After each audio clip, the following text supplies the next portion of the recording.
Well, today is might be my lucky day, maybe not, but I've been tracking my package, my UPS package online, and it says out for delivery at 5 o'clock this morning. And this is my mail from my Cambridge, Ontario post office, my mailbox I have there. I'm still keeping it. And she sent it yesterday, I think. Yeah. Yesterday I was talking to the girl. She charged my credit card. I gave her the address, and this is the second time we're doing this. No big deal. And I asked him to notify me when the package is delivered. And you see that sound? UPS just sent me a message.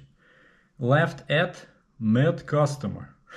Because what happened is I'm sitting here, and you can see I can see that's the driveway. So all vehicles that come to deliver to this to our location, they have to drive through here.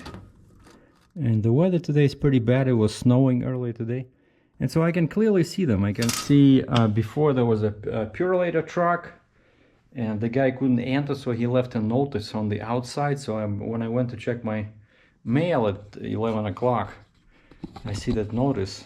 I opened the door, looked at it, but it's Purelator. So and so I saw a UPS truck turning in here. Because of course, you know, they're bright green, UPS, you can see them. And I put on my shoes, ran to the front, as the guy is standing there with this envelope, and he's trying to push buttons, and he says, it doesn't work. So he was trying to push the intercom, and I said, I don't know, it's supposed to ring my cell phone. Like when they push my apartment number over there, it should connect to my cell phone. And I talked to them 20 times about this.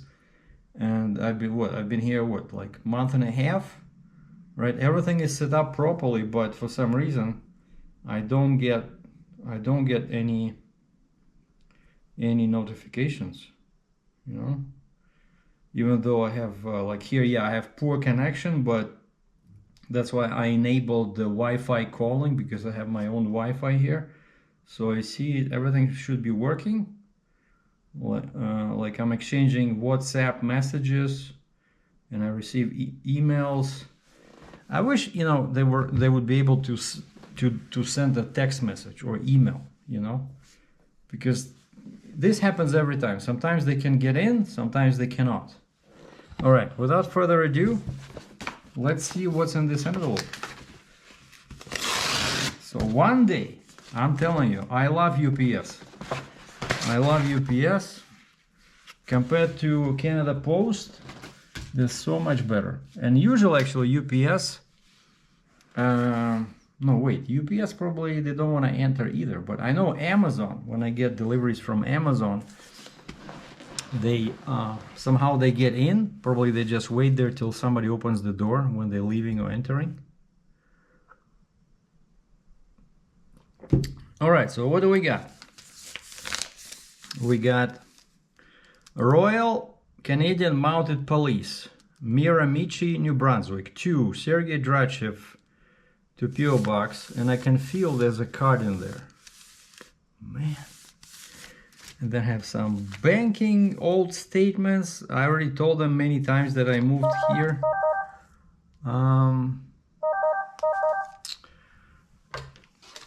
Yeah.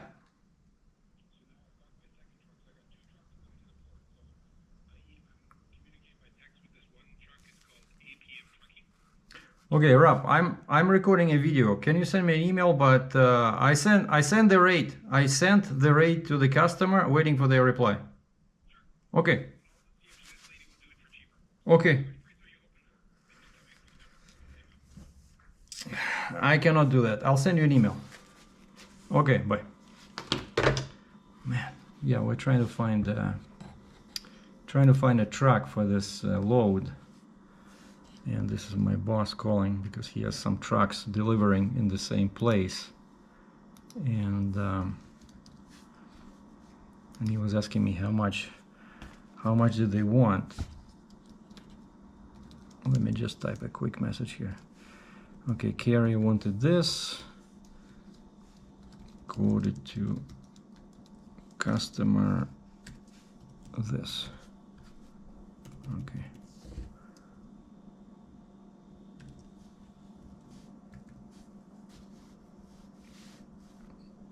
Send. Okay, sorry about that. Okay, so I have my old statements. I have some official business. Department of the Treasury, Internal Revenue Service. Alright, maybe I should open this before. Let me guess. They want my $550. No. Amount due, 0. Beautiful. Gonna love IRS. Because I thought they would bug me about my heavy duty, what is it called? Heavy truck, you know, every August you have to pay $550. Oh, actually I paid that because I was still using the truck until September, right? So I still had to pay that heavy highway use tax. But then what I did, I went into my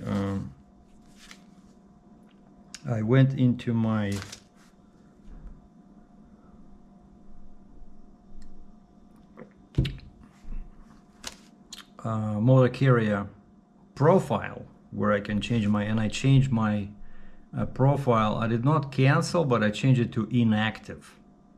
And so this way they don't bug me about insurance, right? And because then you have to buy, what's it like every year?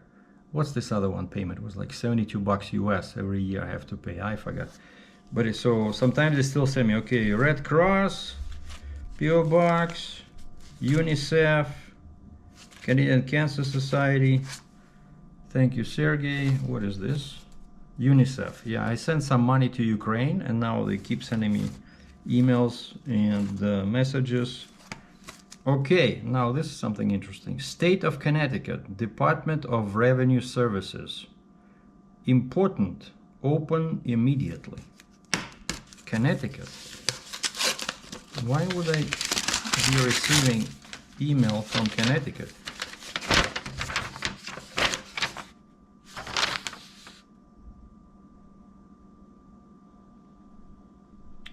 New Connecticut highway use fee. Dear carrier, as of January 1st, 2023, a highway use fee will be imposed on certain carriers for the privilege of operating or causing to be operated certain heavy, multi-unit motor vehicles on any highway that is public road in Connecticut. The highway use fee is calculated based on a vehicle's weight and number of miles driven in the state. So now they want to do the same thing as what Kentucky is doing in New York, right? Where so far you have to pay separate taxes, like you pay your IFTA, and then Kentucky and New York still want more money. So now Connecticut decided to join in on the racket. Certain carriers will be required to register with DRS, Department of Revenue Services, for the highway use fee by January 1st. For more information or to register, visit our portal.ct.gov/DRS. Thank you, but no thank you. I'm no longer a carrier. And anyway, so all this is BS. So the most important letter with a piece of plastic inside is the same what I was expecting to receive. I wonder what they write in these letters, you know. Oh, we apologize, it took almost 2 years. You see, that's our typical Canadian government envelope, always gray. Everything is pre-printed in tiny small letters. Royal Canadian Mounted Police, CRS. Oh wait, is it CRS? CPS. PO Box, Miramichi, New Brunswick.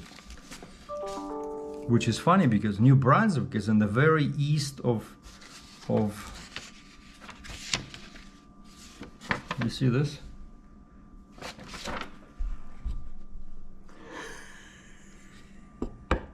I got it. All right. Sergei Dratchev, firearms license. Wow.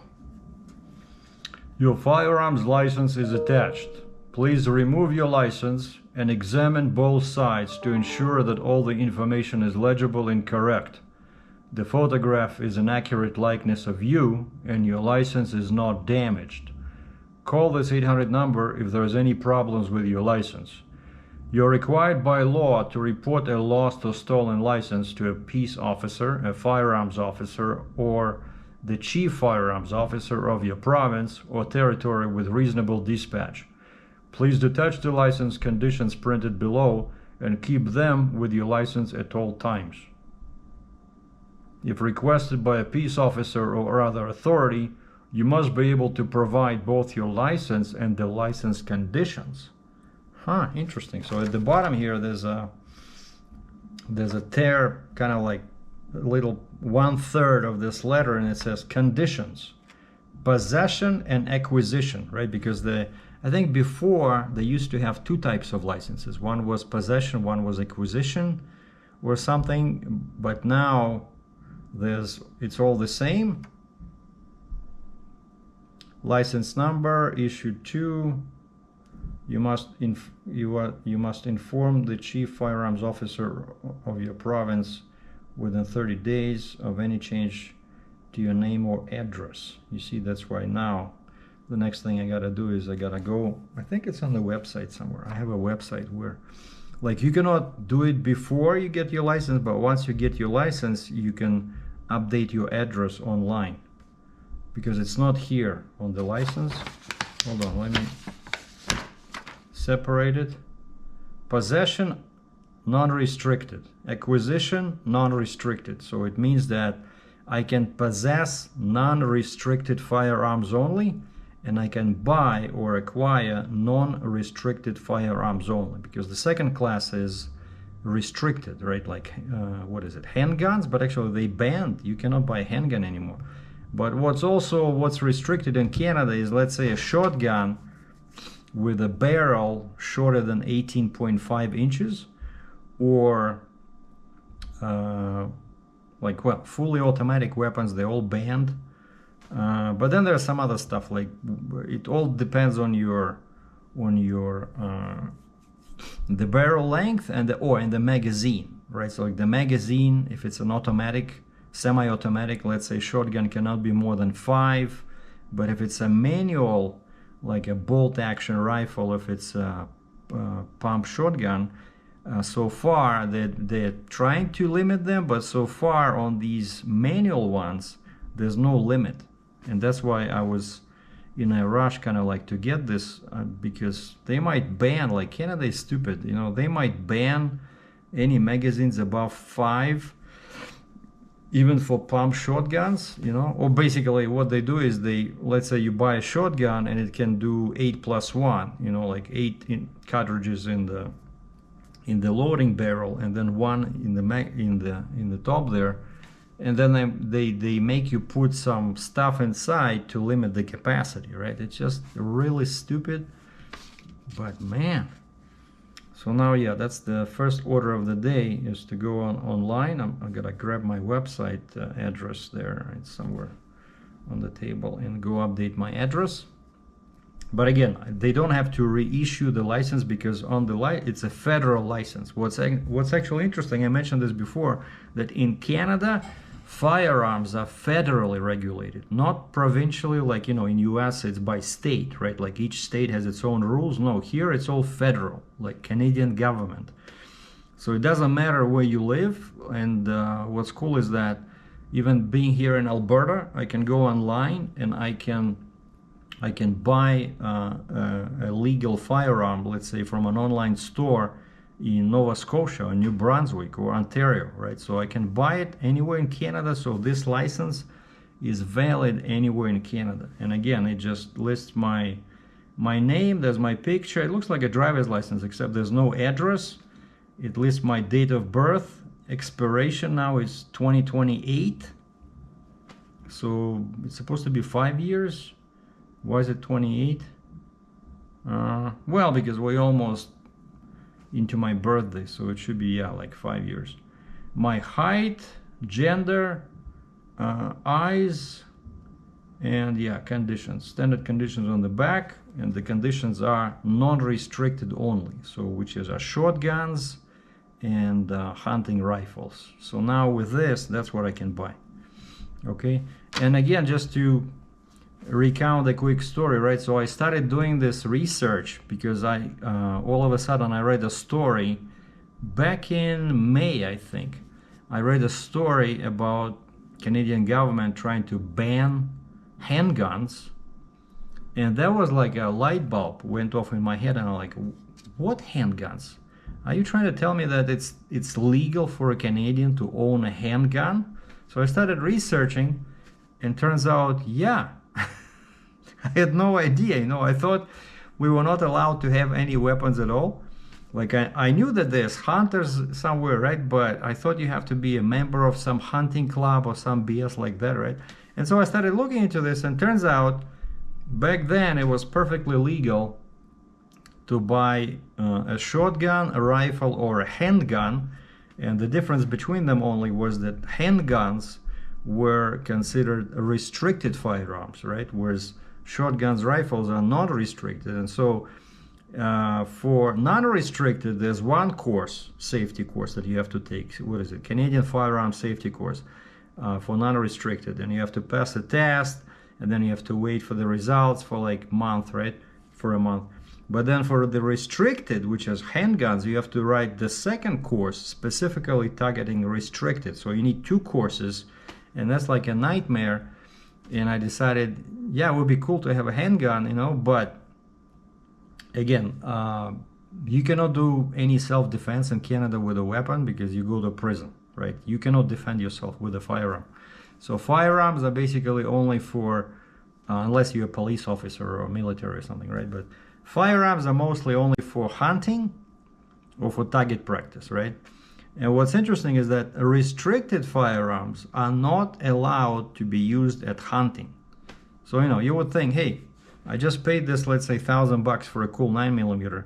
Why cannot just go somewhere and just shoot some pigeons? No, if it's restricted, you cannot do that. And so the second reason why I decided not to look into handguns is because I found out that everything is highly like the bureaucracy around restricted firearms, or in this case mostly it's handguns, is that you cannot even take it out of your house, right? So even if you want to go do some target practice, you have to notify police, and you have to tell them what date, what time you're gonna leave, and what route you're gonna take.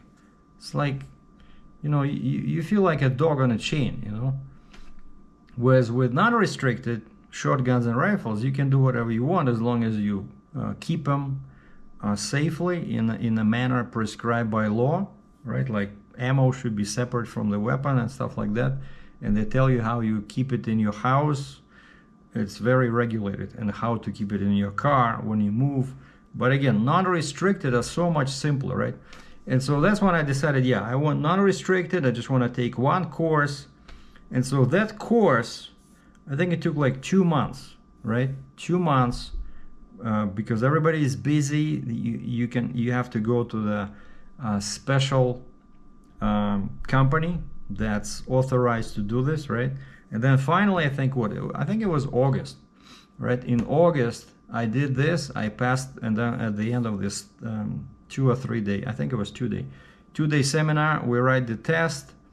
And actually, the seminar itself was pretty interesting. We worked with, you know, many different types of firearms. Of course, all duds. They were all like disabled. You cannot fire them, but they were real weapons. You know, like shotguns.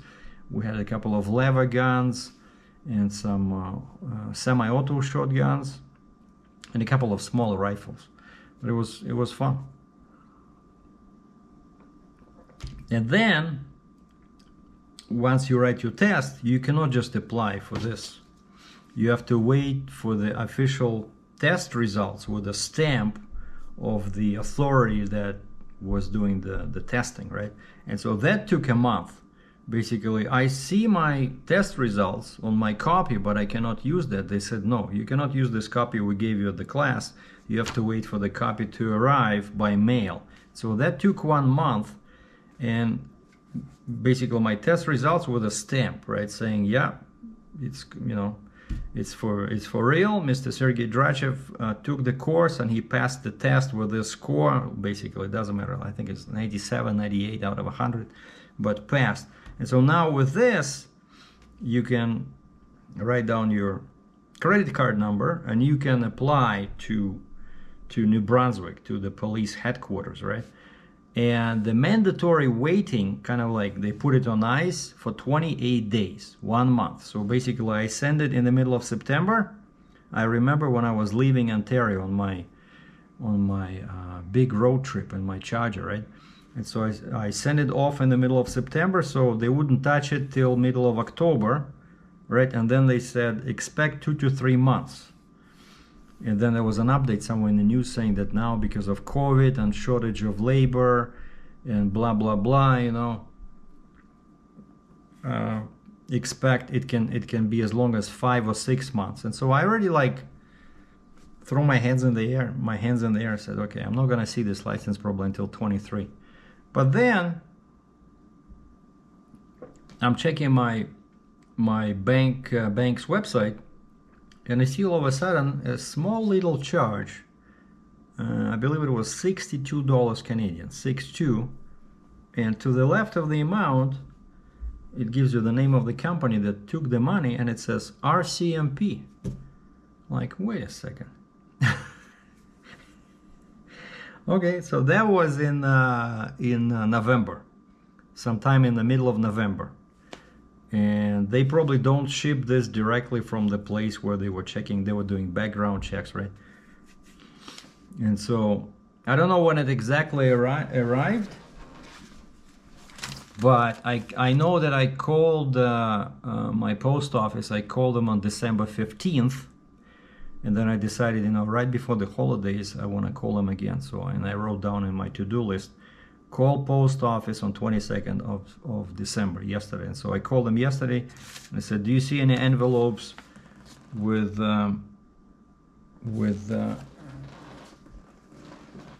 RCMP logo? And she said, yeah, I see one, Royal Canadian Mounted Police. And I'm just looking here, what does it say when it was sent? 22/12. Yeah, see, I ripped off the part here. 22/12/13. 22/12/13. Yeah, on 13th of December they send it, but you know, regular mail, because it's Christmas time, right? So it took a while to reach me, but finally it's here. So cool. So finally, after almost 6 months, I got it. So better, you know, not wait too long before I buy something, before they ban, because they already banned handguns. Well, they didn't ban them. You can still have it if you bought it before, but now you cannot transfer the ownership, and you cannot purchase it, and you cannot import it from the States. So basically, if you have one, you can keep it, but let's say you're 60 years old, and then, you know, when you're like 80 or 90, right, you want to give it to your kids, you cannot. And that's how the secret plan of the Canadian government is. I read about this. They were saying that they hope that in about 100 years, 50 years, when all current handgun owners die off, and of course then you have to destroy that firearm, they hope that handguns will be completely eliminated in Canada. You know? Thanks for watching.